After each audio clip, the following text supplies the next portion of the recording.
Saudara, polisi menangkap pelaku perampokan dan pembunuhan bos toko sembako di Pondok Gede, Bekasi, Jawa Barat. Terduga pelaku adalah karyawan korban.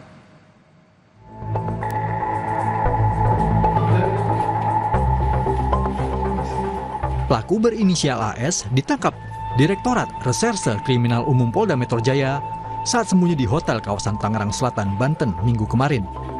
Pelaku merupakan karyawan di tempat usaha milik korban. Di hadapan petugas, AS tak berkutik dan mengaku telah membunuh serta mencuri barang-barang berharga milik korban. Selain menangkap pelaku, polisi juga menyita uang tunai, sepeda motor, dan 2 unit ponsel. Atas perbuatannya, pelaku terancam hukuman maksimal 15 tahun penjara. Yang dilakukan oleh karyawannya sendiri. Pelaku berinisial AS kami amankan saat bersembunyi di sebuah penginapan atau hotel di kawasan Serpong, Tangerang Selatan, Banten.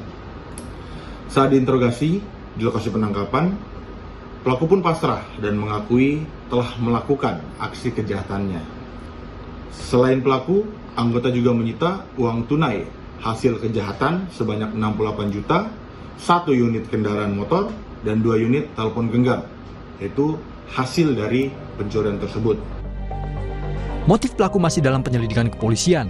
Namun, menurut juru parkir samping toko sembako, sebelum korban ditemukan meninggal dunia, karyawan toko yang diduga menjadi pelaku sempat dimarahi korban dan dihukum untuk membersihkan WC. Saat keluar untuk mengantar barang dan menutup ruko, karyawan itu juga mematikan lampu yang biasanya dibiarkan menyala.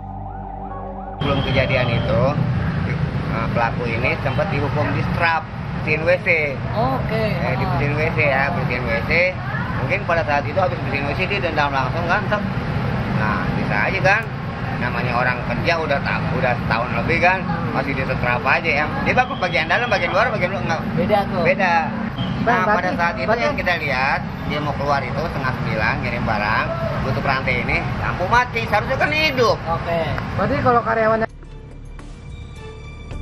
Sebelumnya, warga dikejutkan dengan penemuan jenazah bernama Alex atau biasa disapa Koh Alex di toko sembako miliknya, Jalan Jati Makmur, Kecamatan Pondok Gede, Kota Bekasi, Jawa Barat, pekan lalu. Penemuan jenazah berawal saat karyawan toko sembako datang untuk bekerja, namun toko masih tutup. Istri korban yang mendapat laporan lalu menelpon suaminya, namun tak ada respon. Hingga akhirnya sang istri menyuruh anaknya mengecek toko. Sang anak pun menemukan korban meninggal dunia di kamar mandi lantai 1 dengan tertutup kardus. Anak korban ya ingin menghubungi korban, kami belum ada jawaban. Terus kemudian anak korban mendatangi TKP atau ruko tersebut. Kemudian ditemukan minta tolong karena posisi rolling door masih tutup, minta tolong untuk dibuka rolling door. Kemudian melihat dari situasi mungkin agak sedikit berantakan, terus kemudian anak korban melihat ke kamar mandi. Barang bukti sementara kemarin adalah kardus, kaleng, kongguan, sama pecahan keramik. Guna kepentingan otopsi, jasad korban langsung dievakuasi ke Rumah Sakit Polri Kramat Jati, Jakarta Timur.